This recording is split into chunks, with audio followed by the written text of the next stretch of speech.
Madam Congress party ఇచ్చే 6 హామీల పైన బీజేపీ పార్టీ నేతలు విమర్శలైతే చేస్తున్నారు. దాని మీద మీ అభిప్రాయం ఏంటండి? బీజేపీ ఒకటేం కర్మ, బీఆర్ఎస్ వాళ్ళు పొద్దున్న లేస్తే కాంగ్రెస్ ప్రభుత్వాన్ని కూల్చేస్తాము, ఇచ్చిన గ్యారంటీ పథకాలను అమలు చేయట్లేదు అని ఇద్దరు ముక్కుమ్మడిగా కలిసి కాంగ్రెస్ పార్టీ మీద దాడి చేసే ప్రయత్నం చేస్తుండ్రు. పరిపాలిస్తున్న ప్రజల పక్షాన పనిచేస్తున్నటువంటి పార్టీని ఈరోజు విమర్శించే స్థాయికి పోయిండ్రు. ఈరోజు రకరకాలుగా మాట్లాడుతున్నారు అంటే వాళ్ళు గతంలో చేసినటువంటి అవినీతి ఆరోపణలే కాకుండా అవినీతి మీద వస్తున్నటువంటి పూర్తి స్థాయిలో అధికారులు సోదాలు చేస్తుంటే వస్తున్నటువంటి ఆధారాలకి భయపడి కాంగ్రెస్ 6 హామీల గురించి మాట్లాడుతున్నారు తప్ప నిజమైన చిత్తశుద్ధి వాళ్ళకు ప్రజల మీద ఎప్పుడు కూడా లేదు. అందరికీ తెలిసినటువంటి విషయమే. అలా ఒకవేళ చిత్తశుద్ధి ఉంటే ముఖ్యమంత్రి ఏనాడన్నా ప్రజల మధ్యలోకి వస్తుండే. ఆనాటి వర్కింగ్ ప్రెసిడెంట్ అని చెప్పుకున్నటువంటి కేటీ రామారావు ఈరోజు ఆటోలో తిరగడం కాదు, ఆ రోజు ప్రజల బాగోగులు అడుగుతుండే అనేది అందరికీ తెలిసినటువంటి విషయమే. మీ ప్రభుత్వం పడిపోయి మా ప్రభుత్వం అధికారంలోకి వచ్చి పట్టుమని 2 నెలలు కూడా కాలేదు, రకరకాలుగా మాట్లాడుతున్నారు. ఈరోజు ప్రజలకు కాంగ్రెస్ పార్టీ చేస్తున్నటువంటి మేలునే సహించలేనటువంటి స్థితిలో ఉన్నదని అందరు ప్రెస్టేషన్లో మాట్లాడుతున్నామని అందరూ అంటున్నారు. అది వాస్తవమే. మేడం కడియం శ్రీహరి గారు ఇప్పుడున్న ప్రభుత్వాన్ని కూల్చి కేసీఆర్ గారిని మళ్ళీ సీఎం చేస్తానంటున్నారు. దాని మీద మీ అభిప్రాయం ఏంటి? ఫస్ట్ ఉన్న సీట్లు ఉంటాయేమో చూసుకోమనండి, తర్వాత మమ్మల్ని కూల్చే ప్రయత్నం చేస్తారు. ఇంకేం చేస్తారు? ఆల్రెడీ ఒకసారి కేసు పెట్టినేమో, ఇంకా సరిపోకపోతే ఇంకోసారి మాట్లాడితే మళ్ళీ ఇంకేం చేస్తారో ప్రజలు మేం చేయాల్సినటువంటి అవసరం లేదు. నిర్ణయం ప్రజల మీద వదిలేస్తాం. ఈ కడియం శ్రీహరి పాపం ఎమ్మెల్యే టికెట్ ఇచ్చినందుకు ఆనందపడిపోయి ఆ రుణం తీర్చుకొని కేటీఆర్ మాట్లాడించేసి కేటీఆర్ మాట్లాడించిన ఈయన రుణం తీర్చుకున్న ఏదో గొప్పల కోసమో రేపోతే ఇంకోటి ఏందో. ఇప్పుడు ఏముంది నీకు ఎమ్మెల్యే అయినావు, అంతకుమించి ఇంకోటి ఏం మిగలదు కదా. మీరేం అధికారంలో లేరు, మంత్రి పదవి ఇస్తాడా, లేకపోతే హోంశాఖ ఇస్తాడా, లేకపోతే డిప్యూటీ సీఎం ఇస్తాడా, మీకేం గందరగోళమైనటువంటి టెన్షన్స్ అయితే లేవు కదా.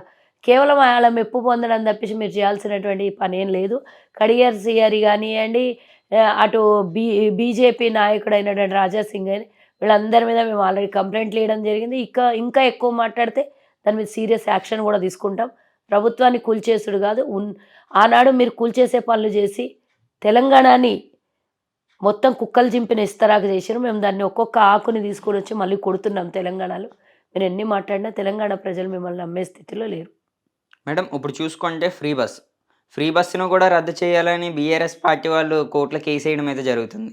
దాన్ని మీరు ఏ విధంగా చూస్తారు? మాకేం పోయింది, మహిళలందరూ కలిసి తీసుకొని పోయి ఆ కోర్టు హాల్లో నుంచి బయటికి వచ్చే లోపల ఒంటి నిండా వాతలు పెట్టి పంపించాలని మేము అనుకుంటున్నాం. ఎలక్షన్ స్టంట్ తప్పించి ఇంకోటి ఏం లేదు. అయినా మహిళలకు ఇచ్చినటువంటి మేము ఉపాధిని మహిళలకు ఇచ్చినటువంటి ఉచిత బస్సుని సహించలేనని మాకెప్పుడో తెలుసు. దీని మీద వస్తున్నటువంటి ఆదరణ 51% మంది మహిళల్లో సుమారుగా 90% ఎబో మహిళలు దీంట్లో ఉత్సాహంగా ఉన్నారు. కాంగ్రెస్ పార్టీ ఇస్తున్న హామీల్లో మొదటి హామీ ఈరోజు వాళ్ళకి సంతోషదాయకమైనటువంటి రంగు, వర్ణము, కులము, మతము ఏది కూడా తేడా లేకుండా ప్రతి ఒక్కరికి ఉన్నోడు లేనోడు ఎవ్వరికి కూడా తేడా లేకుండా పూర్తి స్థాయిలో మహిళలు ఆడపిల్లలకి ఉచిత బస్సుని ఇస్తున్నాం కాబట్టి అన్ని కేటగిరీలో ఉన్నటువంటి మహిళలు ఆనందంగా ఉన్నారు. ఆనందాన్ని భరించలేనటువంటి దుర్మార్గులు కేసులన్నా పెడతారు, ఇంకేమన్నా పెడతారు. అలాంటివన్నీ చెల్లవని చెప్పండి. జీవో పాస్ అయింది, దాని మీద పోతే మీరే ఇబ్బందులలో పడతారు. మేడం చూసుకుంటే రైతు బంధు మీద హరీష్ రావు గారు విమర్శలు అయితే చేస్తున్నారు. దాని గురించి మీరు ఏమంటారు? ఏం చేస్తాడు, ఇంకేం వస్తుంది, పనే ఉంది. ఆల్రెడీ రైతు బంధుకి రుణమాఫీ అకౌంట్లలో డబ్బులు పడి రుణమాఫీ కూడా చేసేస్తాం. మీరేం టెన్షన్ తీసుకోవద్దు. మీలాగా 10 సంవత్సరాలు ఎండగట్టే పాలన మాది కాదు, ప్రజల పాలన మాది, ప్రజల ప్రభుత్వం మాది. మేము ఇచ్చిన హామీల్ని నెరవేర్చడానికి కోసం మా పూర్తి శాయశక్తుల పూర్తి చిత్తశుద్ధితో మా ప్రభుత్వం పనిచేస్తుంది. అందుకే మీ బెదురు, అందుకే మీ బుగులు, అందుకే మీకు ఈ టెన్షన్. కాబట్టి ఇలాంటి టెన్షన్స్ ఇంకా మీకు రాబోయే కాలంలో చాలా ఉంటాయి. గుండె నిబ్బరంగా పెట్టుకోండి. ఏమన్నా హై బీపీ ఉంటే చెక్ చేసుకోండి, కొలెస్ట్రాల్ చెక్ చేసుకోండి, లేదా హెల్త్ చెకప్ పూర్తి స్థాయిలో ఫుల్ బాడీ చెకప్ కూడా చేయించుకోండి. మేడం ఇప్పుడు చూసుకుంటే ఎందుకు కాంగ్రెస్ పార్టీ మీద ఇతర పార్టీలు వ్యాఖ్యలు అయితే చేస్తూ ఉంటున్నారు? ఎందుకు చేస్తున్నారో మరి వాళ్ళనే అడగాలని, మాకేం అడుగుతారు? ప్రజలైతే మమ్మల్ని పట్టం కట్టిండ్రు. మేము ప్రభుత్వంలోకి వచ్చి 2 నెలలు అయ్యింది. మేము అన్ని విధాల అంటే సుపరిపాలన అందిస్తున్నాం కాబట్టి వీళ్ళకి కన్ను కొట్టి ప్రజలు మాట్లాడితే ఏమన్నా మాకు ప్రజలతో భయం తప్పించి వీళ్ళు మాట్లాడితే మాకు వచ్చే నష్టం ఏం లేదు కదా. కేవలం కూల్చడము, ఆర్చడము, దోచుకోవడం తప్పించి వీళ్ళకి వచ్చే నష్టం చేసే లాభం ఇంకోటి లేదు. కాబట్టి వీళ్ళతో మాకు పెద్ద బెంగం లేదు, పెద్ద టెన్షన్ లేదు. కేవలం మేము ప్రజలకు లొంగి ఉంటాం, ప్రజలకు ఇచ్చిన హామీలు నెరవేరుస్తాం తప్పించి ఇలాంటి చిల్లర మూకాన్ని పట్టించుకోదు కాంగ్రెస్ పార్టీ. మేడం, కేటీఆర్ గారు వివిధ సభల్లో చూసుకొచ్చి ఎక్కడికక్కడ రేవంత్ రెడ్డి గారి మీద ఎందుకు వ్యాఖ్యలు చేస్తున్నారు, విమర్శలు? తట్టుకోలేక వాళ్ళ నాన్న సీఎం కూర్చున్న కుర్చీలో రేవంత్ రెడ్డి గారు కూర్చున్నారు కాబట్టి ఇది తెలంగాణ అంటే మొత్తం వాళ్ళ అయ్యే జాగిరో, లేకపోతే తెలంగాణ కుర్చీ ముఖ్యమంత్రి కూర్చో వాళ్ళ ఆయన్నే తెచ్చేసుకొని దాన్ని ఏమంటారు కుర్చీని అల్లుతారు చూడు, అట్లా కూర్చోబెట్టి వాళ్ళ నాయన కుర్చీ ఏమన్నా తయారు చేసిండేమో అనుకొని ఆ కుర్చీలోకి వెళ్ళి దిగిపోగానే పూర్తిగా ఏమంటారు శరీరం మొత్తం అన్ని రకాల వ్యాధులు సోకినట్టు వాళ్ళకు ఉన్నటువంటి ఫీలింగ్స్లో రేవంత్ రెడ్డి గారికి ఆ ప్రెస్టేషన్లో తిరుగుతున్నాడు. భూమికి 3 అడుగులు లేడు, ఎంత పెద్ద పెద్ద మొగోళ్ళు వస్తే మా నాయన ఏం చేయలేదు, ఎంత పెద్ద మొగోడో ఎంత భూమికి 3 అడుగులు 6 అడుగులు ఉన్నాడు అనేది కాదు, ఏం చేసిండు అనేది ముఖ్యం. ఎవడొచ్చినా ఏం చేయలేదని అంటే రేవంత్ రెడ్డి వచ్చి మీ నాయనని గద్దె దింపిడు కదా, మీ నాయనని ఈరోజు సీఎం కుర్చీలోకి వెళ్ళి కేసీఆరే పెద్ద బ్రాండ్ అంట, సీఎం అన్నది తక్కువనంట కేసీఆర్కి, కాబట్టి ఆ సీఎంని తీసేసినాం నీ దగ్గర నుంచి. అఫ్ కోర్స్ ప్రజలు ఇచ్చిన నిర్ణయానికి కట్టుబడి ఉండాలి.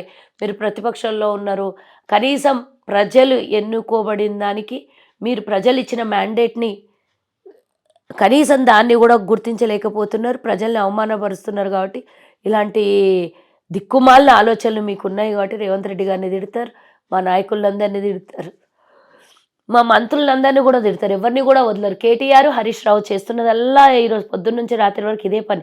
నేనేమంటున్నా అంటే ఈ పని మా మీద చేసే కన్నా చిత్తశుద్ధి పెట్టి గతంలో 10 సంవత్సరాలు ఎట్లాగో ప్రభుత్వాన్ని సక్రమమైనటువంటి దారిలో నడిపించలేదు, ఇప్పుడైనా సోయి ఉంటే ప్రతిపక్షంలో ఉన్నాము, మేము ప్రజలకి ఏ రకంగా మేలు చేయగలుగుతాం, ప్రజల పక్షాన అసెంబ్లీలో ఏ రకంగా మాట్లాడి ప్రభుత్వానికి సూచించగలుగుతామనే ఆలోచనలో మీరు ఉంటే బాగుంటుంది.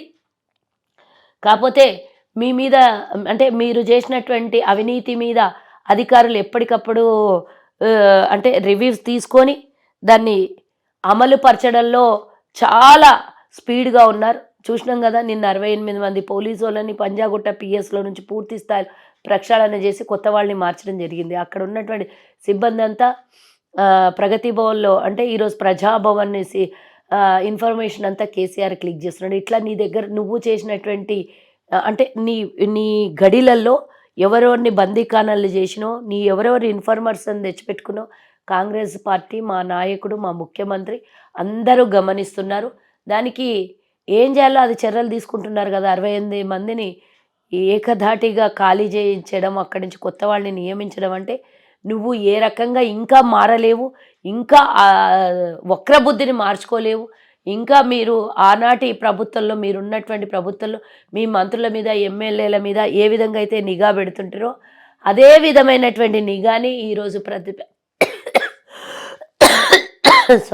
ప్రతిపక్షంలో ఉండి ప్రభుత్వం మీద నిఘా పెడుతున్నారు. ఆ మాత్రం గమనించనంత వెర్రివాగులో ఎవరు లేరు, మూర్ఖులు అంతకన్నా లేరు. నిన్ను దింపగలిగిన శక్తి దమ్మున్నటువంటి కాంగ్రెస్ పార్టీ, నువ్వు చేస్తున్నటువంటిది, నువ్వు మీ అయ్య చేస్తున్నటువంటిది అబ్జర్వ్ చేయనంత పిచ్చోళ్ళు మాత్రం కాంగ్రెస్ పార్టీలో ఉన్నారనుకుంటే నీ అవివేకం. నీ నాయనని తయారు చేసింది కాంగ్రెస్, ఈరోజు తెలంగాణ ఇచ్చింది కాంగ్రెస్, దేశానికి స్వతంత్రం తెచ్చింది కాంగ్రెస్. దేశంలో 0 నుంచి ఈరోజు 1 పక్కన ఎన్ని సున్నాలు పెట్టినా కూడా అంటే లెక్కల్లో తేల్చలేనంత అభివృద్ధిని చేసి చూపించింది కాంగ్రెస్. నువ్వు మాకొచ్చి గుడ్డొచ్చి పిల్లలకు నేర్పిస్తానంటే ఎవరు కూడా నేర్చుకునే స్థితిలో లేరు. ఇక ఎక్కడో గుడ్డు పెట్టినో అక్కడనే పొదుగనన్న పొదుగు, లేకపోతే గుడ్డు పగిలిపోతే కథం మీ పార్టీ టీఆర్ఎస్ కథం అయిందని అయితే అనుకో. మేడం, టీఆర్ఎస్ పార్టీ మీద మీ అభిప్రాయం ఏంటి? ఏముంది, ఇందాక చెప్పిన అభిప్రాయాలన్నీ టీఆర్ఎస్ మీదనే. ఇంకా మీ నాయకులు ఏందన్నా ఉంటే సరిదిద్దుకోమని చెప్తున్నాము. ఇప్పటికి కూడా మించిపోయింది లేదు. ఇంకో 5 సంవత్సరాలు ఎన్నికలు రావడానికి ఉంది. అప్పుడన్నా అట్లీస్ట్ మేము చేసిన తప్పు జరిగింది అని చెప్పి ముక్కు నేలకు రాయండి.